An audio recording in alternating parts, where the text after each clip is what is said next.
Alors, bonsoir, on est dans le 4e chapitre. On va étudier le 4e chapitre de Tavrei Shein Bet. Donc, on va reprendre un petit peu les idées. C'est un chapitre,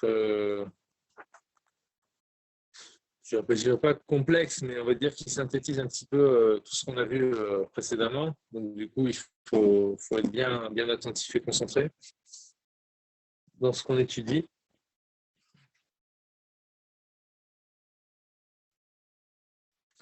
Et là, toujours le même qu'on a vu depuis le début du chapitre. Donc, on s'interroge sur le rapport qui existe entre les forces d'âme et le corps. Donc, quel type de force nous intéresse dans le chapitre? Ce sont les forces. On avait donné, on a dit qu'il y avait 2 catégories de forces, d'accord, qui réagissaient comme des lumières en fait par rapport à l'âme. La métaphore, c'était la métaphore de la lumière. Les forces d'âme, c'est comme des lumières à l'égard d'une source de lumière. Dans le Rambam, il y a une question qui est posée sur l'unicité de l'âme. Donc, on ne comprend pas comment se fait-il que l'âme qui est unique, elle puisse être composée de différentes forces. Et en fait, en Chassidut, pour nous éclairer sur ce point-là, on va comparer l'âme à une source de lumière. Et en fait, les forces de l'âme, donc les différentes forces, l'intellect, les sentiments, etc., les forces de l'âme sont en fait comme des rayons de lumière qui proviennent de cette source. Voilà. Donc, du coup, on raisonne, on réfléchit toujours avec cette métaphore de la lumière, sans oublier, bien entendu, qu'il s'agit de l'âme, en fait. Il ne s'agit pas de la lumière comme la lumière du soleil. Il faut à chaque fois l'effort, en fait, même si on utilise souvent le terme de lumière, il faut à chaque fois faire l'effort de penser la puissance de vie comme une lumière. Les différentes forces de la vie qui se répartissent dans le corps, il faut penser avec la lumière, mais sans oublier qu'il s'agit de forces psychiques. D'accord ? En fait, il faut penser le psychisme comme un rayonnement de différentes lumières à partir d'une source qui est l'essence de la Neshama. Alors, ces forces d'âme, elles proviennent de l'âme et elles se répartissent dans les organes. Et alors, comment elles s'y répartissent? Il y a deux catégories de forces. Il y a une catégorie de force qui, justement, ne se répartit pas dans les organes. C'est les forces makifim. On va parler de lumière. Et il y a une autre catégorie de forces qui, elles, au contraire, vont investir les organes. Et c'est cette deuxième catégorie qui nous intéresse dans cette première partie du Sefer. Alors, lorsque les forces entrent dans les organes, eh bien, elles y entrent de façon, premier point qu'on avait vu, c'est qu'elles y entrent de façon spécifique. Donc, le or pnimi, la lumière immanente, une de ses caractéristiques, la première caractéristique qu'on avait étudiée dans le 2e chapitre, c'est que c'est une caractéristique de spécificité. Chaque organe, chaque force d'âme n'a qu'un organe qui lui correspond. Par exemple, la vue, c'est une force de la Neshama qui se dévoile dans les yeux et qui ne se dévoilera pas dans les oreilles. Okay? Et l'ouïe, inversement, se dévoile dans les oreilles et pas dans les yeux. Donc, il y a une univocité, d'accord? C'est univoque. Il y a une univocité du déploiement de ces forces d'âme. Ensuite, on a vu d'autres caractéristiques, notamment la caractéristique de la Hakbala. Alors, je ne sais pas on a vu beaucoup de choses, je ne résume pas tout, on a vu beaucoup de choses entre ce qu'on a dit là et ce qu'on a dit après. Simplement, je résume les caractéristiques du Or Pnimi. D'accord? Donc, on va retenir 3 grandes caractéristiques. Première caractéristique, celle qu'on vient de dire maintenant, l'univocité. Okay? C'est univoque. Un organe, une force d'âme, un organe. Deuxième caractéristique, la Agbala. Et la troisième caractéristique, la Itralkut. Alors, Agbala, ça signifie, donc ça c'est vraiment l'objet du 4e chapitre, la Agbala, ça signifie que les forces d'âme, elles se répartissent dans les organes avec une modalité de délimitation. Chaque force, elle est délimitée. Okay? Par exemple, la Chorma, ce qu'on a vu la semaine dernière, lorsque je réfléchis à un sujet particulier. Et la force d'âme, la puissance intellectuelle, la lumière de l'intellect qui se manifeste dans mon esprit lorsque je réfléchis à un sujet, cette lumière-là, elle aussi, elle est délimitée. D'accord? Elle me permet de comprendre tel sujet. Si vous observez bien, d'ailleurs, dans les difficultés de compréhension qu'on peut avoir, très souvent, lorsqu'on ne comprend pas quelque chose, on va dire c'est complexe. D'accord? Qu'est-ce que veut dire c'est complexe? Fondamentalement, ça signifie c'est composé de nombreux éléments. Et donc, c'est pour cela que je ne comprends pas. Ce qui sous-entend, et on en fait tous expérience au quotidien depuis que nous sommes enfants, c'est que les grands pédagogues savent user de cette chose-là, de cette caractéristique du Or Pnimi. C'est que lorsqu'on ne comprend pas quelque chose, on va essayer de réduire la difficulté de l'unicité. C'est-à-dire, lorsque j'ai une chose à comprendre, là, je peux comprendre. Si c'est juste une chose à comprendre, je peux comprendre. Si j'ai un raisonnement mathématique extrêmement complexe que je n'arrive pas à comprendre, je vais essayer de voir quels sont les différents moments du raisonnement. Et chaque moment, je vais m'y attarder et m'y attacher en propre. Donc, à ce moment-là, je vais me rendre compte que chaque moment du raisonnement est compréhensible. Mon esprit est capable de comprendre une chose. Il est limité. Il est limité à une chose. La compréhension est limitée à l'unité. Et ensuite, lorsque je comprends différentes choses, lorsque dans le même raisonnement, je comprends une autre chose, donc la suite du raisonnement, c'est qu'en réalité, j'aurais trouvé l'unité qui permet de réunir les deux aspects du raisonnement. Donc, quoi qu'il arrive, je suis toujours dans l'unité. D'accord? Dans la compréhension, je suis toujours dans l'unité. C'est ce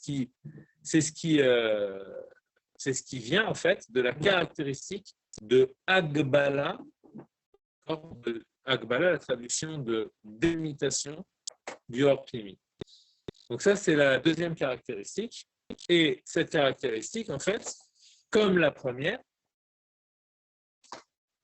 elle a pour raison d'être, et comme la troisième qu'on va dire juste après, elle a pour raison d'être le fait que le Or Pnimi, il est Pnimi Be'etzem. Donc ça, c'est quelque chose dont il faut vraiment se rappeler de cette chose-là, hein, l'intérêt. Pnimi Be'etzem, ça signifie que on a dit à l'instant que la lumière, elle procédait de l'âme, d'accord? Les lumières des forces d'âme, elles étaient comprises comme des lumières, et ces lumières-là, ces rayons, en fait, proviennent d'un seul endroit, qui est la source, donc qui est l'essence de la neshama, l'essence de l'âme, ok? C'est la source. Et en fait, je suis obligé de dire que si je vais prendre un exemple. Je vais dire, voilà, du soleil, par exemple, vous prenez un prisme, ok? Donc, c'est quelque chose comme dans un arc-en-ciel, d'accord? C'est un certain milieu qui va permettre à la lumière de se diffracter, d'accord? Donc, se répartir en différents rayons. Donc, du coup, quand j'observe la lumière derrière le prisme, je vais me rendre compte qu'il y a de la lumière bleue, il y a de la lumière rouge, il y a de la lumière verte, etc., etc. Donc, je suis obligé de dire que ces lumières que je vois après, elles étaient présentes déjà dans la source de lumière. Dans la source de lumière, je ne vois pas du bleu, je ne vois pas du rouge, je ne vois pas du vert. Je vois une source monochrome. Mais je suis obligé de dire que c'est là-bas. Pourquoi je suis obligé de le dire? Parce que si elles sont là après, c'est que forcément, elles étaient là avant. Donc, en fait, on ne fait, si je reprends la problématique du départ, on ne fait que décaler le problème de l'unicité de la Neshama. En utilisant la métaphore de la lumière, d'accord, contrairement à la métaphore des parties, on avait vu qui est en usage souvent dans le Rambam, qui lui dit que l'âme n'est pas composée, mais qu'elle est une seule et même chose, et pourtant il y a des parties, donc c'est un gros problème. Donc en fait,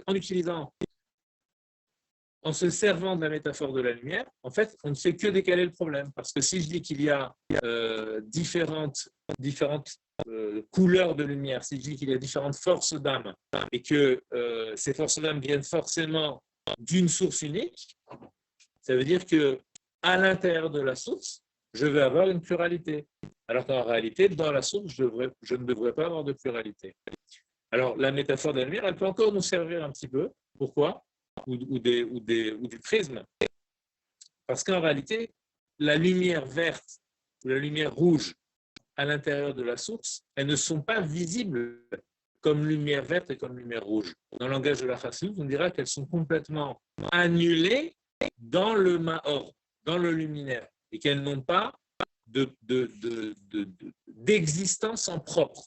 Donc, je suis simplement contraint de dire qu'elles sont là-bas, mais elles ne sont pas là-bas sous la forme d'une existence au sens où on l'entend couramment, c'est-à-dire quelque chose, d'ailleurs même au sens étymologique, parce que étymologiquement, le mot existence est composé donc du grec ek, ist. Donc ek, c'est hors d'eux, et ist, c'est être. Donc du coup, c'est être hors d'eux. Et c'est ça l'existence, en fait. C'est être hors de sa source. Donc là, ici, l'existence, on pourrait dire que les lumières, elles n'existent pas. On pourrait dire qu'elles insistent, et qu'elles sont à l'intérieur, simplement à l'intérieur. Mais dans leur état d'existence à l'intérieur de la source, elles ne sont pas dans un état d'existence manifeste, d'existence avec une teneur, une consistance. Vous voyez, elles existent et sans consistance. Elles n'ont pas de consistance d'existence. Elles sont simplement là. D'accord? Donc, nous, dans notre esprit, en fait, quand on comprend ça, on affine un petit peu notre façon de comprendre les choses, parce que en principe, quand on comprend quelque chose, on comprend l'existence d'une chose. Mais là, notre esprit est convié à penser l'existence de quelque chose, mais pas dans le registre traditionnel de voilà, ça existe. Donc c'est bien là, la bouteille, elle est là présente devant moi, elle existe, je la vois. Là, c'est telle qu'elle est dans sa source, elle n'est pas du tout sous la forme d'une existence, d'accord, concrète.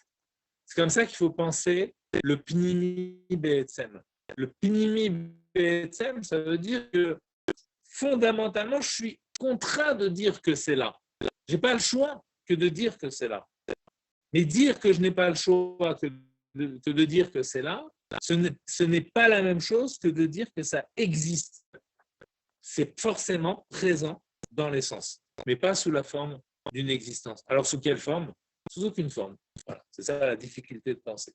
C'est l'essence. Voilà. Il n'y a que l'essence. Il n'y a pas autre chose. De là, quelque chose est sorti. Comment? Je ne suis pas le bon Dieu pour le savoir.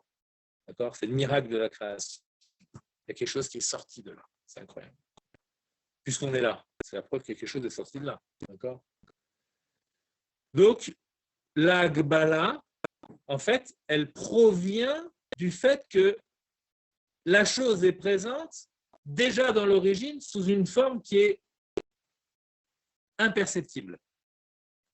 c'est puisque c'est présent là-bas, ça veut dire que dans l'essence, il y a la possibilité de faire exister des choses sous la forme d'une délimitation, donc des choses qui seront bien spécifiques. La bouteille, ça n'est pas le verre, etc. C'est la agbala. Chaque chose a son identité propre, sa place propre, son existence propre. Donc cette possibilité-là, elle provient de ce qu'on appelle le or pnimi, qui est pnimi b'etzem, la lumière qui est immanente, mais qui est fondamentalement immanente, qui est essentiellement immanente. D'accord ? C'est-à-dire que dans l'essence, même lorsqu'elle n'existe pas, elle est déjà potentiellement immanente. Et c'est tout le déploiement des forces de l'âme, en fait, provient de ce pnimi b'etzem. Et ce qui nous montre la Nourazaken, c'est que le Rabbi Rachab, c'est que ce déploiement d'âme, d'accord, ce type de rayonnement qu'on appelle immanent,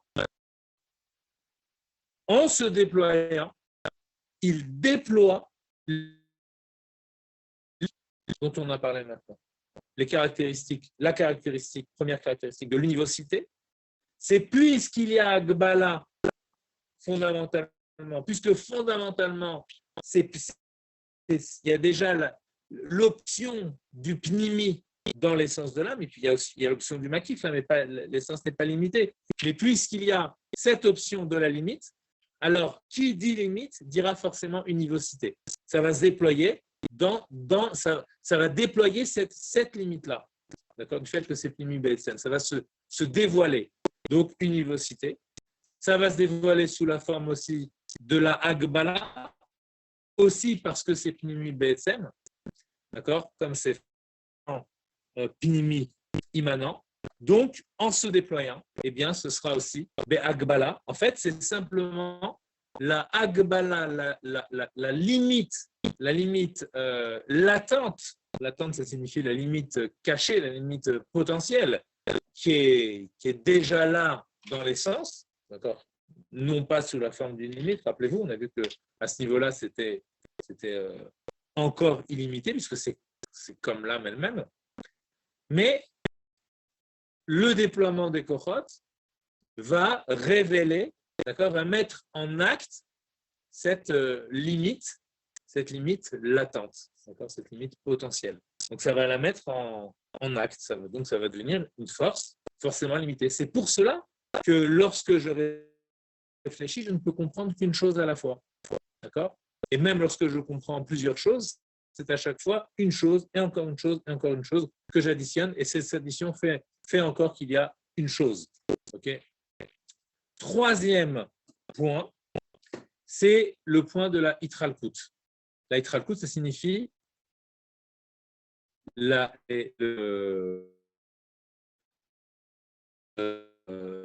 fragmentation des kochot. D'accord ? Donc, autant on a dit qu'il y avait quelque chose de univoque, c'était je comprends une seule chose à la fois, autant lorsque je commence à faire un zoom sur la chose, en fait, je me rends compte qu'elle est elle-même composée d'énormément de petites unités. Donc, c'est une unité qui est fractionnée. Et effectivement, même lorsque je comprends un élément, je me rends compte que cet élément, je peux encore le subdiviser. Et c'est pour ça que très souvent, d'ailleurs, même quand on a compris, on se dit, mais attends, je peux encore comprendre mieux. Parce que cet élément-là, je l'ai admis comme tel, mais si je commence à l'observer, au cœur de cette unité, je vais commencer à me rendre compte qu'il y a énormément d'éléments. Et je retombe alors à ce moment-là, commence un nouveau travail. C'est ce qu'on appelle l'approfondissement. Commence un nouveau travail. Oui, il y a quoi dans ce que j'avais vu là? J'avais une vision générale, très bien. Puis maintenant, il y a quoi? Je me rends compte qu'il y a cet élément-là. Mais si je m'arrête sur cet élément, je me rends compte que cet élément-là aussi, je peux le subdiviser à nouveau et tomber encore dans des unités comme ça. Une étude scientifique. On constate le point, après on va du klal vers le prat. Ouais, exactement. Disons que la science, la science, c'est quoi? C'est l'étude de la connaissance, en fait. C'est avoir des connaissances, d'études de choses. On va avoir des connaissances sur les choses. Donc, la science, elle déploie de la chorma. La chorma, elle procède du hors pnimi. Le Hor-Pnimi, il procède par délimitation et par, fragmentation. Ok, Itralkut.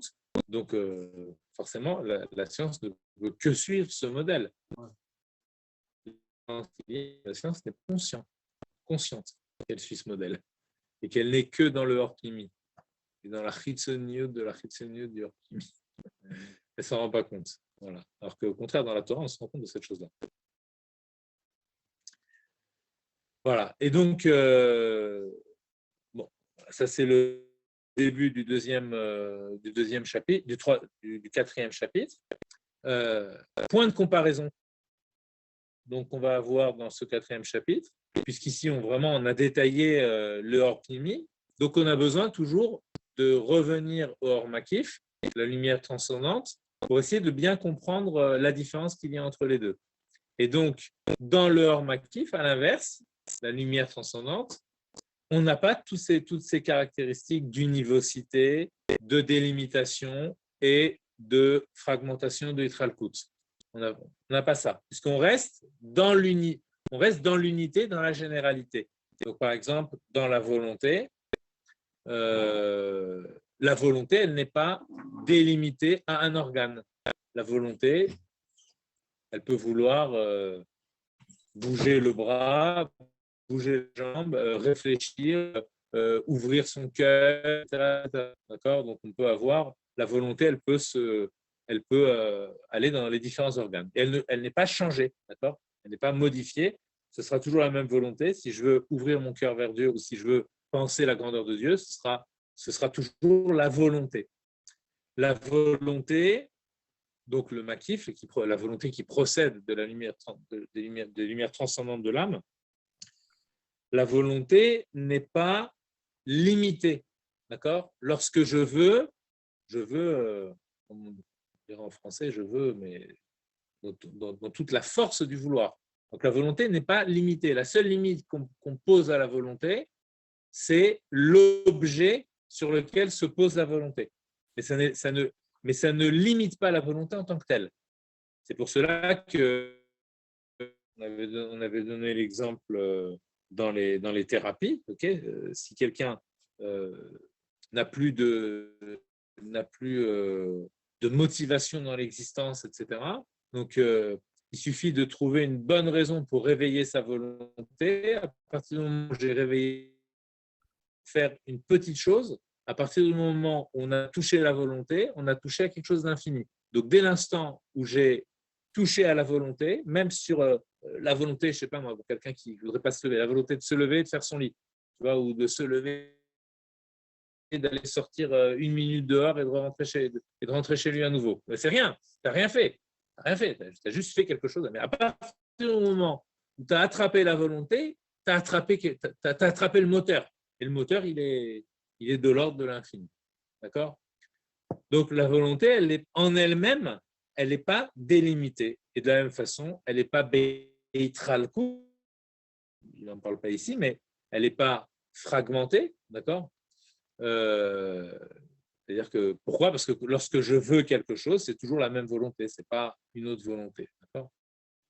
Et quand, par exemple, aussi on peut dire autrement, ça veut dire que, par exemple, si je veux construire une maison, il y aura beau avoir énormément d'étapes dans la volonté de construire une maison, ce sera toujours la même volonté qui me guidera depuis le début jusqu'à la fin. Même si au milieu, j'ai eu des ramifications de volonté où j'ai voulu construire telle pièce, etc., ce qu'on avait dit dans le premier chapitre. Mais ce sera toujours la même volonté. Donc la volonté aussi, elle n'est pas fragmentée. Quoi. D'accord ? Bon, en tout cas, c'est la différence qu'il y a entre les caractéristiques du Hor-Pnimi et du Hor-Makif. À partir de là, dans la deuxième partie du quatrième chapitre, le Rabbi Rachab va nous faire une sorte de digression, d'accord ? C'est-à-dire qu'il va partir dans une autre direction, mais toujours en restant. En fait, digression, c'est une mise en application de ces conclusions, d'accord ? On met en application ces conclusions dans l'approche que l'on a de la Torah et des mitzvot. D'accord ? Alors, on va reprendre Ok, on a été un petit peu peut-être rapidement la semaine dernière, donc on va reprendre la deuxième partie. Pour la première partie dans le détail, je vous renvoie à la vidéo de la semaine dernière que je n'ai pas encore mis en ligne, que je vais essayer de la mettre demain, Bezrat Hashem Blineder, pour réétudier tous les aspects. Et là, maintenant, on va reprendre ce passage-là, qui est très intéressant. Et puis, c'est vraiment une mise en application concrète, en fait, en même temps, de toutes ces grandes idées qu'on a vues jusqu'à présent. Donc, Vezuma Shebekavanat Mitzvot. Ça vous va qu'on reprenne ou... Ouais? D'accord. Alors, Vezuma Shebekavanat Mitzvot Yashit Chalkut She'en Akavanot Bechol Mitzvot Beshave. Donc, dans les mitzvot, on a deux aspects. D'accord? Il y a l'aspect de l'accomplissement de la mitzvah par elle-même et il y a l'aspect de l'intentionnalité de la mitzvah. Lorsque je fais une mitzvah, elle doit correspondre à une intention divine dans la mitzvah. Donc, moi, exécutant de la mitzvah, je dois me mettre en phase avec cette intention. C'est toute note qu'on trouve dans la Kabbalah ou même des fois directement dans le Shulchan Aruch, okay, où on voit l'intention de la mitzvah.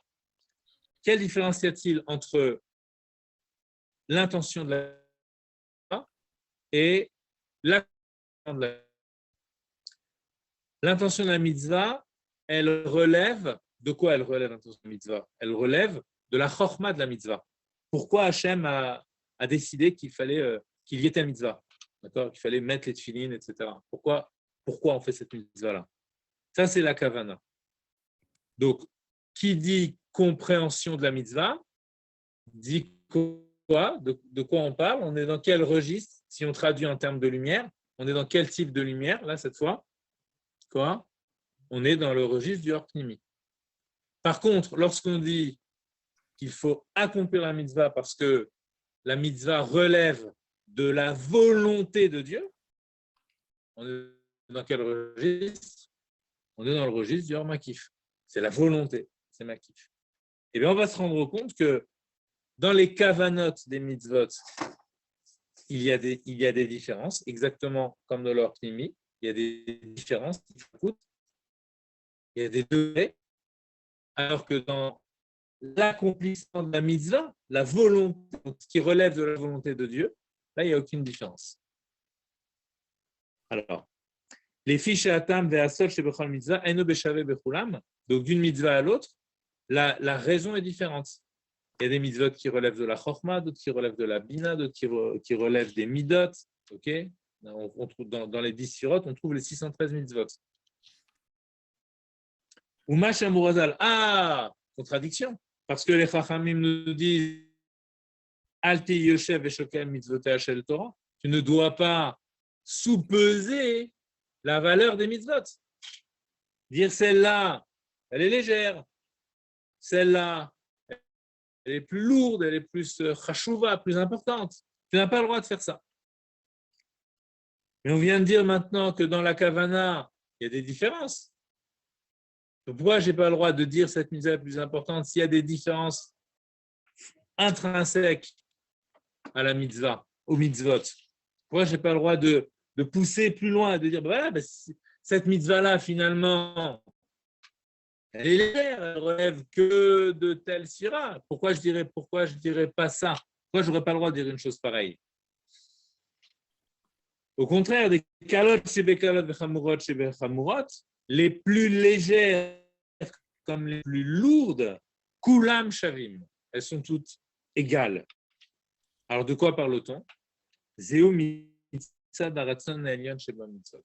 Là, il s'agit de mettre en évidence la volonté suprême, la volonté absolue qui est intrinsèque au mitzvot. Cher, quoi? Bah oui, justement. Donc, tout ce qui est limité. C'est limité.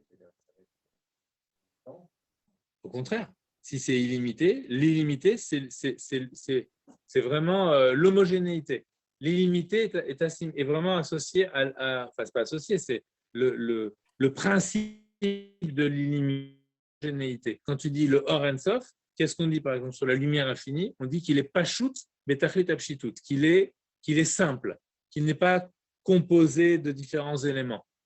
C'est ça l'idée de l'illimité. L'illimité, c'est vraiment l'homogénéité. Pas illimité dans la forme. Pas illimité, il y a plusieurs formes. Non, alors, on pourrait faire distinction entre, par exemple, avec un ami en étudiant, on s'est trouvé des fois des mots qui peuvent correspondre aux choses. Ça serait la différence qu'on mettrait, par exemple, entre l'infinitude et l'infinité. Tu vois? Donc, quand tu parles d'infinitude, alors oui, l'infinité, c'est comme si tu disais, il y a une infinité de nombres. D'accord? L'infinité de nombres, ça veut dire qu'il n'y a aucun nombre qui est identique à l'autre. Il y en a une infinité.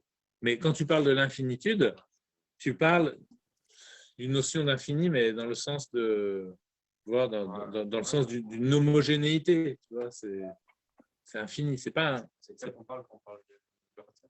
Exactement. Le Ratsan alien, pourquoi? Parce qu'en fait, si on fait une petite parenthèse par rapport à la notion de Ratsan, dans Samarav, il explique cette notion-là. C'est extraordinaire. En fait, nous, on pense la volonté toujours limitée par rapport à un objet. C'est-à-dire que quand je veux, c'est toujours je veux quelque chose. Donc, la volonté de l'homme, c'est toujours une volonté liée à un objet de volonté. D'accord? Je veux boire de l'eau, l'objet de volonté, c'est boire de l'eau. Donc, je veux boire de l'eau. OK? Est-ce que, en français, il y a, en grammaire, si on prend un petit peu d'exemple de grammaire, rappelez-vous votre scolarité, d'accord? En grammaire, en fait, on apprend les conjugaisons. OK? Donc, tu as le présent, le passé, le futur, etc., etc. Et chaque verbe a sa conjugaison, mais il a aussi son état non conjugué. Comment on appelle l'état non conjugué du verbe? L'infinitif. Infinitif, infini. Donc, c'est pourquoi on l'appelle infinitif, parce que c'est un état infini. Boire, c'est ni boire de l'eau, ni boire du jus de pomme, ni boire du jus d'orange, c'est boire. Mais boire tout seul, ça n'existe pas. Mais c'est-à-dire que l'infinitif a un problème, c'est-à-dire que c'est une pure théorie. L'infinitif n'existe pas. Dans le concret, l'infinitif n'existe pas. C'est beau dans le langage des grammairiens, mais dans le langage courant, dans la vie quotidienne, quand on dit je veux boire, ça veut dire je veux boire quelque chose. Ce n'est pas boire sans rien. Donc en fait, tous les verbes que nous utilisons, ils sont toujours liés avec un objet particulier, à part les verbes d'état ou quand on parle du ressenti, des choses comme ça. Et encore, même là, je ressens quelque chose. D'accord? Je suis dans un état et je suis dans un état particulier. D'accord? Bon, mais donc si je reviens par rapport à la notion de volonté, donc il y a je veux, c'est toujours je veux quelque chose, mais l'infinitif de je veux, c'est vouloir. Et vouloir, ça veut dire quoi? Est-ce qu'on peut vouloir rien? Donc vouloir, tout seul, le vouloir infinitif, c'est un vouloir qui ne se décline pas, qui n'est pas une conjugaison, Une conjugaison, c'est je veux quelque chose. Mais là, c'est le vouloir à l'état pur. C'est juste vouloir. Et juste vouloir, c'est quoi? C'est vouloir quelque chose d'infini. Ce n'est pas vouloir quelque chose de particulier. Le vouloir à l'état pur, c'est le vouloir de Dieu pour la Neshama. La même chose du côté d'Akadosh Baruch Hu, donc du côté du Créateur. Quand tu dis Dieu veut, donc quand Dieu veut créer le monde, c'est un vouloir qui a un objectif, c'est un vouloir qui a un objet devant lui. C'est le vouloir de la création. Donc, dans le vouloir de la création, on n'a pas le dévoilement du vouloir absolu d'Hachem. Le vouloir absolu d'Hachem, c'est un vouloir qui ne veut rien. Qu'est-ce qu'il veut? C'est un vouloir qui se veut lui-même, qui veut Dieu lui-même. Donc, c'est le vouloir infini. C'est comme si Dieu se voulait lui-même, mais pas comme objet de vouloir. C'est juste le dévoilement de son propre vouloir. Qu'est-ce que tu dis? C'est la volonté, c'est l'essence même de la volonté. Et l'essence de la volonté, on comprend bien qu'elle précède la volonté de quelque chose. Première étape, c'est je veux. Deuxième étape, c'est je veux quelque chose. Si je n'ai pas le je veux absolu, comment puis-je vouloir quelque chose?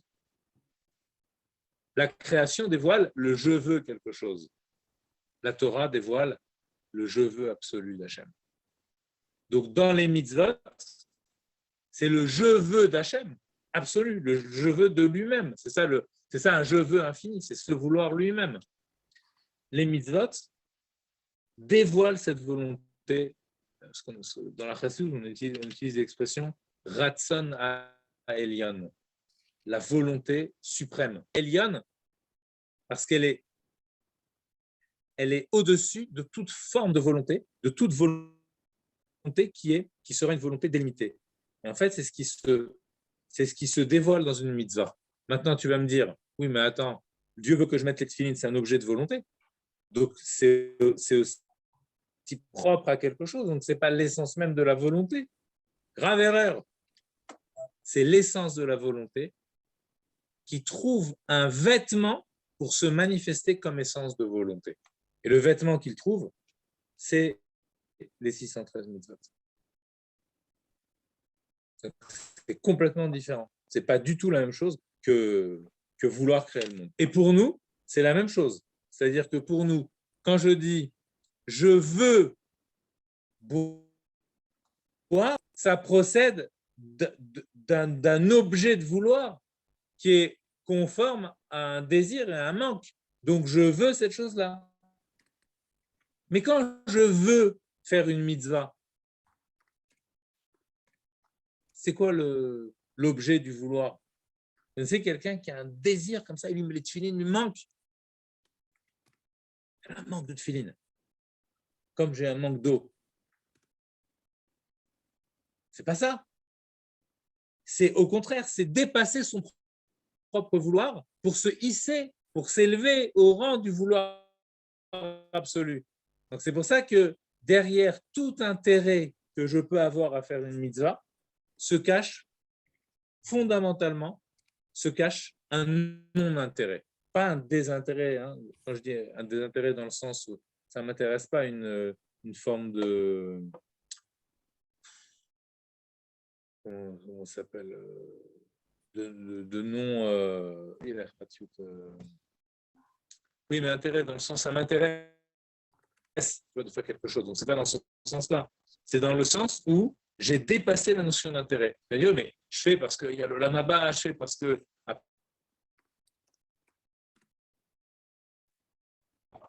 Mais dans le fond du fond, si tu creuses, tu n'as aucune raison de faire la mitzvah. C'est ça le lishma. Ce n'est pas une raison d'intérêt qui te pousse. La première impulsion de la mitzvah, ce n'est pas une raison d'intérêt. Même quelqu'un, tu l'arrêtes dans la rue, mets les tefilines, tu dis bah, ça va t'amener des brachot, etc.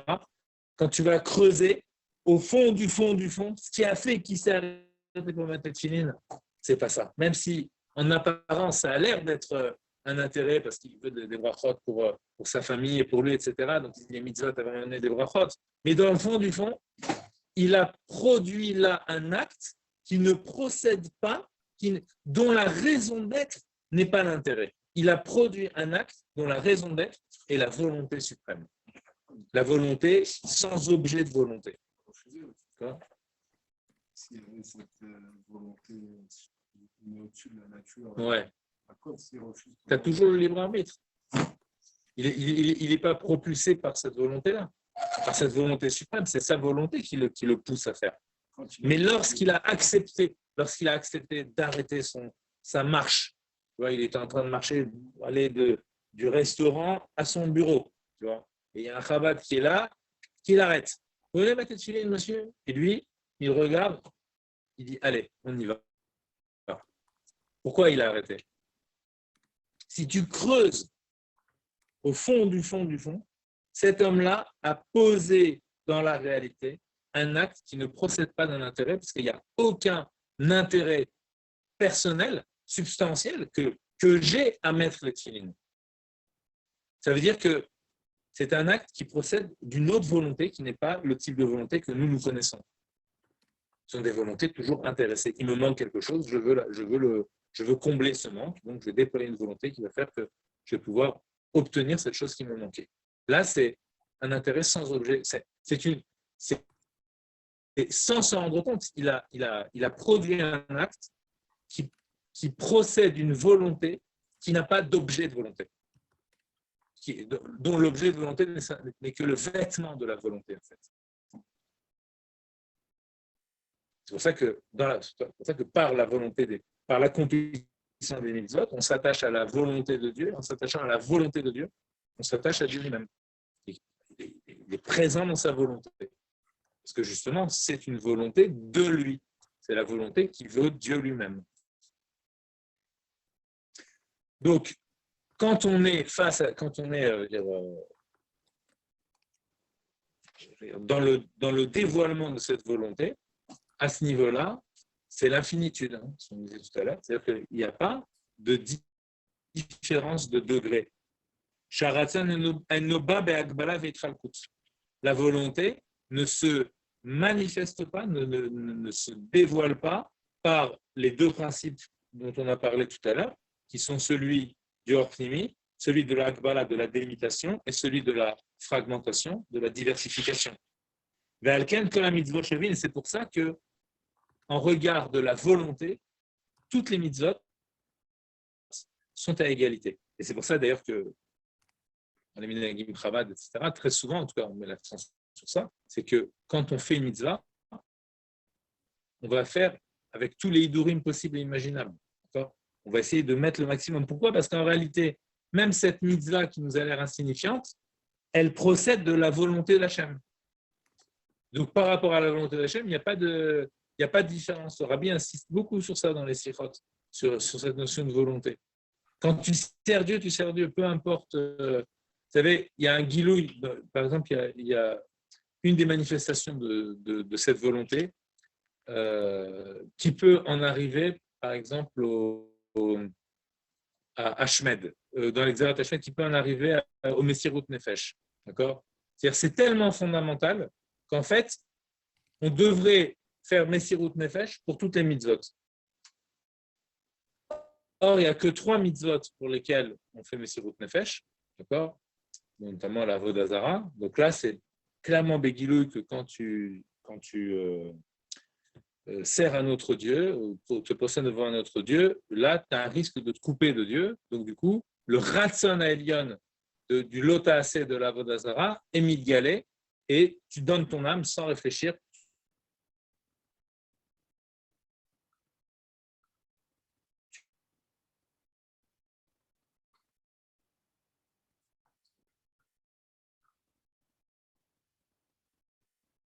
Dans toutes les... Il est pas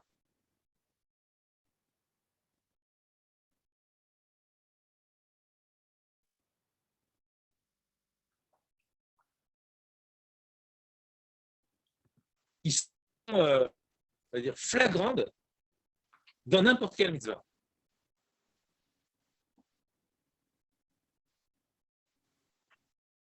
Donc c'est ce qui s'appelle en fait Rahman al-Islam, c'est ce qu'ils appellent Xerat Ashmed. Qu'est-ce que c'est Xerat Ashmed? C'est quand il y a un décret de la part des autorités d'interdiction de pratique des mitzvot sous peine de mort. Tu pratiques une mitzvah, t'es mort. Interdiction, fini. Les Juifs n'avaient plus le droit de pratiquer les mitzvot. À ce moment-là, quelle doit être notre attitude? On doit pratiquer les mitzvot et mourir pour. On doit mourir pour. Mais quoi? Et que Avodazara, non. La façon d'attacher les lacets. On a mis l'acte d'attacher la gauche avant la droite. S'ils nous interdisent ça, on va mourir pour des lacets. C'est un truc de fou, quoi. Vous êtes des fous, les Juifs. Exactement. Pourquoi? Parce que la Xerat Ashmed, le revers positif de la Xerat Ashmed, c'est qu'elle est mégalée que dans chaque mitzvah, il y a le Ratson Aelion. Et si il y a le Ratson Aelion, ça veut dire que si je ne fais pas la mitzvah, je me coupe du Ratson Aelion. Si je me coupe du Ratson Aelion, je me coupe de la source de vie. C'est-à-dire que je suis mort en vérité. Donc meurs vraiment mais ne fais pas mourir ton âme. C'est pour chaque mitzvah, en fait, il y a ça. C'est simplement que il y a des circonstances où ça se révèle. Mais on n'a pas besoin d'attendre Zerat Hashmed pour ça, pour faire Messirut Nefesh pour les mitzvot.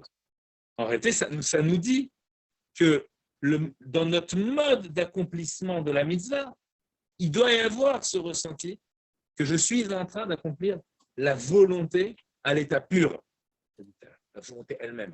Je suis en train de mettre en acte, c'est comme si je disais, montre-moi ce qu'est la volonté. Je ne peux pas voir, c'est abstrait, je ne peux pas voir la volonté. C'est quoi? Tu vas voir quoi? Ben voilà, je te montre. La volonté, c'est quoi?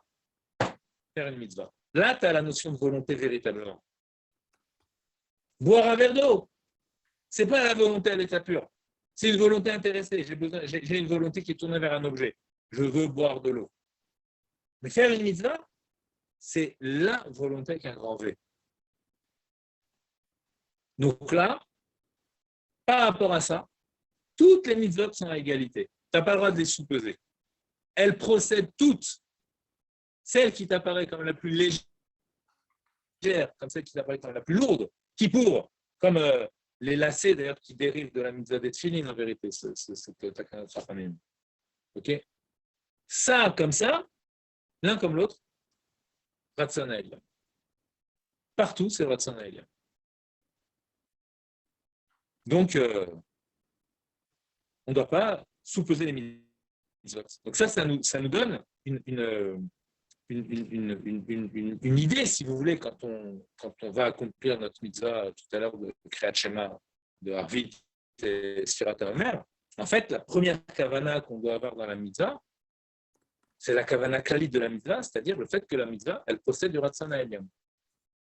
Ensuite, j'ai la kavana pratit, que tel jour, etc., comme disait mes Koubalim, Yachesed, Shebechesed, Vura, Shebechesed, je dois arranger quelque chose par la Sfirat HaOmer, je dois arranger quelque chose dans mes midot. C'est la kavana des mitzvot. Bien sûr qu'il y a ça. Et ça, c'est propre à la Sfirat HaOmer, et on va le faire d'une autre façon avec le loulav qui arrange aussi les midot, mais c'est d'une autre façon. Ce sera d'autres kavanot.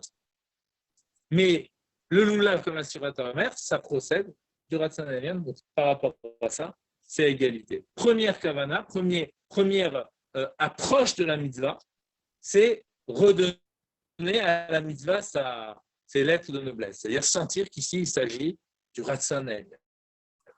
Je m'apprête à faire la mitzvah. C'est ça qu'il y a chez les Sfaradim, etc., avant chaque mitzvah, ils disent les Shem Yichud Kuchav Yichud pour s'apprêter à faire la mitzvah. Nous, on le dit une fois le matin pour englober toutes les mitzvot, mais c'est une idée de se préparer. D'accord? Qu'est-ce que je vais faire? Je suis en train de, moi, petit homme ici, je suis en train de me saisir du Ratzon HaElyon et je le mets dans la réalité du monde. D'accord?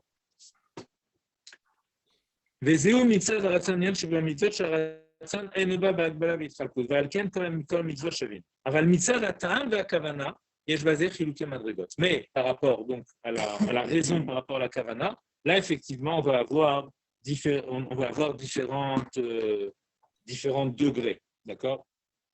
Ou beklalut, donc ça c'est, il a commencé par une particularité, c'est-à-dire l'analyse des mitzvot. Maintenant, si je regarde d'une façon générale, la Torah n'est pas faite que de mitzvot. Elle est faite de la Torah et des mitzvot. On dit bien Torah et mitzvot. Donc, si on regarde d'une façon plus générale, on va se rendre compte qu'en fait, cette même différence qu'on a fait entre l'accomplissement de la mitzvah qui procède de la volonté suprême et la kavana de la mitzvah qui procède de la chokhma du Pnimi, on va la retrouver d'une façon plus générale dans la différence qu'il y aura entre la Torah et les mitzvot. Chez la Torah, dans la Torah, on va retrouver des différences de degrés. Chez Kol Inyane à Torah, Yesh Behem Chilukim, Beprinat Or HaChokhma Shebahem. On va avoir des différences, puisque la Torah, elle est composée de différents, beaucoup d'histoires, de lois. Donc il y a beaucoup d'éléments dans la Torah et les histoires ne sont pas les mêmes. etc., etc. Et à chaque fois, chaque histoire vous est rapportée dans la Torah, c'est l'histoire d'Adam Arishon, de Chet Etzadat, l'histoire d'Avraham Avinu, l'histoire de Moshe Rabbeinu, des bénis Israël qui sortent d'Égypte. Donc, à chaque histoire révèle une certaine chorma. Et tu ne vas pas dire c'est la même chorma qui se révèle dans chaque histoire. À chaque fois, c'est une nouvelle chorma.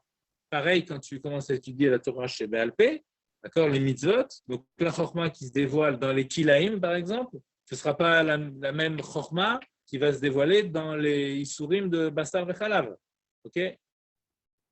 Ce ne sera pas le même type de chorma. Donc la chorma de la Torah, elle est be'itchalkut, elle est subdivisée. De la même façon, on va avoir aussi ce qu'on appelle le ta'anoug de la chorma. Puisque à chaque fois qu'il y a dévoilement de chorma, donc de l'intellect, la chorma c'est le premier moment de l'intellect, ce qu'on appelle l'éclair premier de l'intellect. Okay, à chaque fois qu'il y a dévoilement d'une dimension de l'intellect, d'accord, ce qu'on appelle l'intellection, c'est-à-dire que j'ai saisi quelque chose avec mon intelligence, cette lumière de l'intellect se révèle en moi avec un ta'anoug, avec un plaisir. Quand je comprends, il y a du plaisir. Eh bien, le plaisir sera aussi différent d'un type de chorma à l'autre. Ce ne sera pas le même plaisir. Il y a aussi des différences de degrés dans le plaisir. Donc, dans la chorma et donc dans l'autre côté de la chorma, c'est-à-dire le plaisir qui accompagne cette chorma. Quoi? Ouais. Souvent le plaisir et la volonté. Oui. Alors, plaisir et volonté. D'accord. Oui, d'accord. Mais là ici, il parle. Donc, quand on parle de plaisir et de volonté, c'est dans le Keter. Il y a le Chitzoniut Keter, qui est l'extérieur de la couronne, qui est la volonté, et la profondeur, l'intérieur de la couronne, qui s'appelle le plaisir. Okay? Maintenant, cette profondeur de la couronne, elle se dévoile au moment où tu comprends quelque chose. En fait, le plaisir, c'est l'expérience du divin. Et la chorma, c'est la prise de conscience de cette expérience du divin. C'est pour ça que lorsque je comprends, j'ai du plaisir. En fait, le plaisir, c'est le revers, la chorma, c'est le revers de la médaille du plaisir. C'est comme si, en comprenant, j'allais arracher aux sphères célestes, si vous voulez, leur lot de plaisir. Je l'apprends. Là, ici, c'est tel type de vécu. Là, je suis en train de vivre de telle façon, je suis en train de vivre le divin. Ça, c'est dans le Pnimut HaKeter. Et du coup, ça se manifeste. Alors, dans le Pnimut HaKeter, en réalité, c'est encore homogène. Puisque c'est du Keter, donc c'est du Hormakif. Donc là, c'est encore homogène. Par contre, lorsque ça se dévoile dans la Chorma, ça révèle toute la richesse qu'il y avait dans ce plaisir homogène qui n'était pas ressenti d'ailleurs. C'est un plaisir qui est vraiment très profond en nous, qui est très inconscient. Ceux qui le ressentent, c'est les tzadikim, d'accord, mais nous, ce plaisir-là, il est vraiment extrêmement caché au fond de nous-mêmes. Il est présent, il gît en nous, mais il n'est pas manifeste. Par contre, lorsque on s'est creusé, on était au sec, on est au sec Batora, c'est-à-dire qu'on va se donner dans l'étude. Donc, c'est dans l'étude, c'est quoi? C'est l'étude de la Torah, ça veut dire quoi? C'est comment Dieu est en relation avec le monde et comment Dieu est en relation avec moi. C'est ça être au sec Batora, c'est découvrir le point de relation. Ce n'est pas juste d'étudier quelqu'un qui a perdu quelque chose, s'il y a un siman, alors on doit le laisser pour le remontrer, etc. Au travers de tout ça, on a dit c'est le levouche, donc je dois découvrir le Ratzana Elion. Et lorsque ça m'apparaît par une chorma, tout à coup je prends conscience de cette chose-là, alors c'est tout le vécu inconscient qui était le plaisir que j'avais d'être dans le divin. C'est ça, ce vécu inconscient. Tout ça, ça m'apparaît. Et c'est pour ça que lorsque j'ai un flash de compréhension, quand tu as un flash de compréhension, tu peux sauter sur la chaise, quoi. Tu peux danser. Quand tu comprends quelque chose, tu peux sortir, exploser tellement tu es content de comprendre. es comme débordé par la chose. Tu viens juste de comprendre. Qu'est-ce que tu as fait? En comprenant, c'est toute cette lumière de Ta'anouk de la Neshama qui s'est manifestée. Mais là, il s'est manifesté par le prisme de la Chorma. Donc, du coup, comme il y a différentes formes de Chorma en fonction de la chose qui est étudiée, hein, c'est comme si je prends la chose de différents hommes, c'est toujours l'unicité de Dieu que je suis en train d'étudier, mais là, je l'étudie de différents points. Donc, c'est pour ça qu'il y a à chaque fois des rayons de Chorma qui m'apparaissent qui sont à chaque fois différents. Eh bien, autant de rayons, autant d'intellection, de compréhension, autant de plaisir qui vont être aussi différents, puisqu'ils vont être saisis par le prisme de cette forme. Les éoliens, alors de là, il nous explique encore autre chose, il va un petit peu plus loin, il nous explique quoi? Que à Matan Torah, on voit qu'au moment de Matan Torah, à chaque parole, les béné Israël, l'âme des béné Israël s'envole à chaque parole. C'est fou, on pourrait dire, au moment où Dieu donne la Torah, ça leur fait un gilouï tellement puissant que Pachan Ishvatan, un dévoilement tellement fort que leur âme se sépare du corps et va se refondre dans l'origine infinie du divin, etc. D'accord, elle est absorbée par ça, quoi. Elle est émerveillée et donc elle se sent emportée par le divin. Ben non, on ne dit pas ça. Ce que nous dit la Gemara dans la Sefet Shabbat et aussi le Midrash, c'est Al-Kol Dibur Vedibur Pachan Ishtatan. C'est à chaque parole que l'âme s'envole. À chaque parole. Pourquoi à chaque parole? Parce que au moment de Matan Torah, Matan Torah, Aïta, Idgalut Bechinat Ta'anug Sheba Torah. La Torah, c'est une chorma. Mais c'est quoi comme chorma? C'est la chorma qui vient dévoiler le plaisir de l'âme d'être proche de Dieu. Donc elle vient dévoiler, comme on avait parlé de la volonté absolue. De la même façon, il y a le plaisir absolu. Mais ce plaisir absolu, il se dévoile au travers de la chorma. Donc ce plaisir-là, il va se dévoiler d'une façon différente à chaque parole de Torah. Donc c'est pour ça qu'à chaque parole, c'est un plaisir renouvelé, différent du précédent, qui ne ressentent pas du tout la même chose que le plaisir qu'ils ont eu juste avant. Tu peux dire « Anochi Hashem Elokecha, je suis Hashem ton Dieu, Pachan Nishmatan. Lo yilecha Elokim acharim, ça ne dit pas la même chose que Anochi. Ça le dit d'une façon différente. C'est le négatif. Tu n'auras pas d'autre Dieu. Tu n'auras pas d'autre Dieu. Ta'anug Nifla. Troisième dibour, quatrième dibour, cinquième dibour.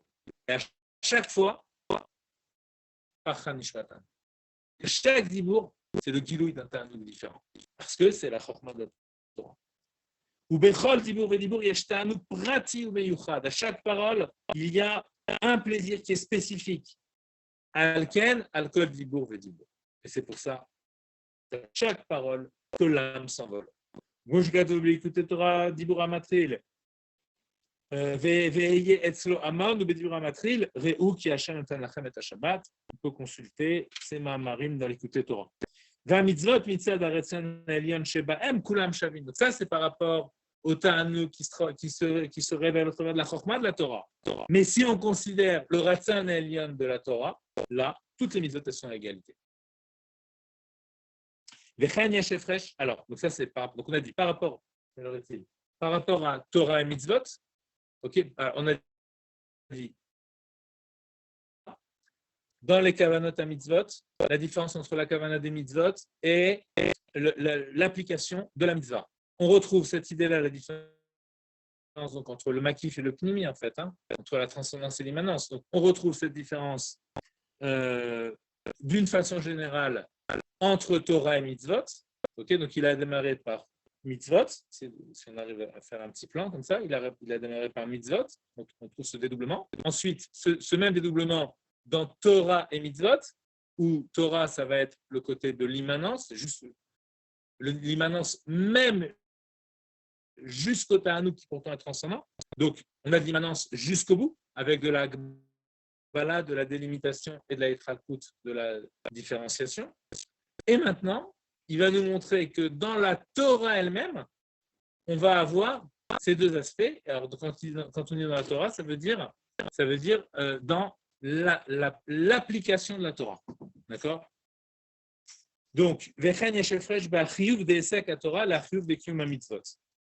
donc, on a une différence. Alors, pour l'instant, ce n'est pas encore ça. C'est le chiyuv et ensuite, il va venir dans la Torah elle-même. Il y a une différence entre l'application de la Torah et l'obligation que nous avons de Chen Shefresh, Ba'achiyuv De'esek HaTorah, la Chiyuv De'Kiyum HaMitzvot. Il y a une différence entre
pour ceux qui sont les Baalei Asakim, ceux qui sont dans les affaires, leur obligation d'étude de la Torah n'est pas la même que les Yoshvei Ohel, c'est-à-dire ceux qui sont au collège, ceux qui ont la possibilité d'étudier toute la journée. Donc, on voit bien qu'il y a une différence. Ceux qui sont dans les affaires, par exemple, leur obligation, ça va être ça ne va pas être permanent, jour et nuit, etc. Ça va être un chapitre le matin, un chapitre le soir. D'où vient cette différence? Parce que la Torah, c'est le dévoilement du Or Pnimi. Et le Or Pnimi, il est avec les Tralkut. D'accord? Avec la différenciation. C'est pour ça que par rapport à l'obligation, on aura aussi une différence. Comme les Chachamim le disent, ta Torah doit être fixe et ton travail doit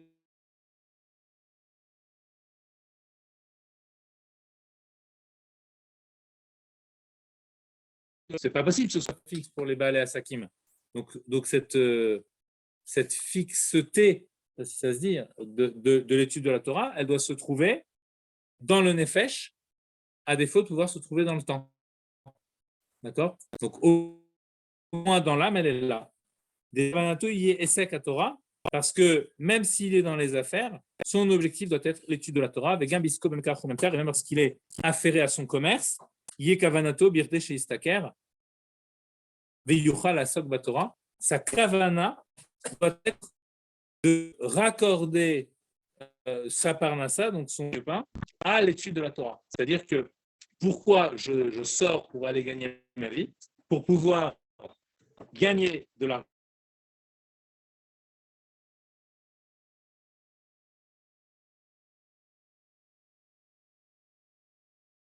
Qui concerne l'étude de la Torah, on va avoir des différenciations dans les degrés d'obligation, parce que la Torah, elle relève du Pnimi. Aval, Bekium mitzvot, à récolte Israël Shavin, mais dans l'accomplissement des mitzvot, tous les bénéfices d'Israël sont à égalité. Il n'y a pas lui, le collègue, qui va faire les mitzvot plus que l'autre. Mais pourquoi? Parce que dans l'étude de la Torah, dans les mitzvot, ce qu'on a vu tout à l'heure, les mitzvot, elles relèvent de la volonté. La volonté, elle est transcendante. Et la transcendance, elle dit l'homogénéité. Donc, l'obligation qu'on va avoir à l'égard des mitzvot, ce sera une obligation homogène. Pour chacun, on a le même degré d'obligation qui relève du Ratson à Elga. Voilà pour aujourd'hui.